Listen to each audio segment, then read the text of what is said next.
one of the things I talk about a lot on the channel, is that you can't say that the bass and talk about the whole bass population in a lake are doing the same thing, because they're not.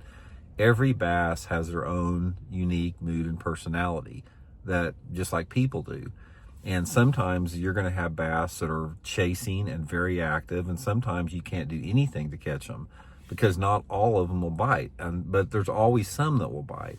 Now, let me give you guys a perfect example of what I'm talking about in terms of levels of activity of a bass. In the springtime of the year, this is a great time to see how this is displayed out in real time, because you can see bass in clear water in the springtime a lot of times. If you're fishing like in April or May and the water is really clear and the water, say, is in the 60s, there's a lot of bass up shallow that are cruising, looking to make beds. There's bass bedding, there's bass shallow garden fry after they got done hatching their eggs out. This is the time that you can observe bass. And this is one of my favorite times of year to fish, because I can watch the bass. Now, I can't tell you how many times I've seen this scenario fold out that I'm getting ready to tell you about. I'll be working down a bank in real clear water, I'm seeing fish cruising. So say, for example, I see this fish swimming down the bank.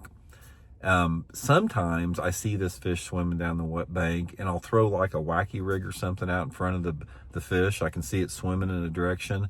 And as soon as that bait hits the water, that fish darts over there like a rocket and just gobbles it up. Other times it can be on the same day. It can even be in the same cove. I'll see another bass over there, and I'll throw in front of that bass, maybe 5 or 10 foot. And as soon as that bait hits the water, that bass darts away the other direction as fast as it can go, like it's been scared to death. And then other times, again in the same day or the same cove, I'll throw to another bass, and that bass will swim over there and look at that bait and then look at it and then just swim away from it. That's 3 prime examples about levels of aggressiveness or activity in the fish that is unique to that individual fish.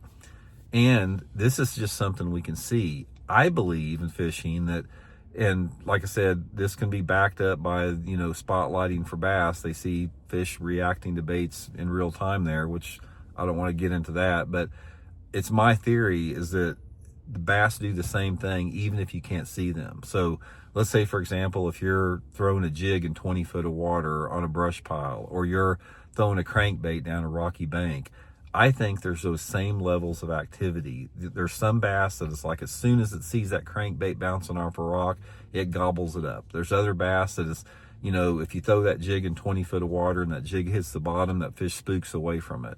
And others have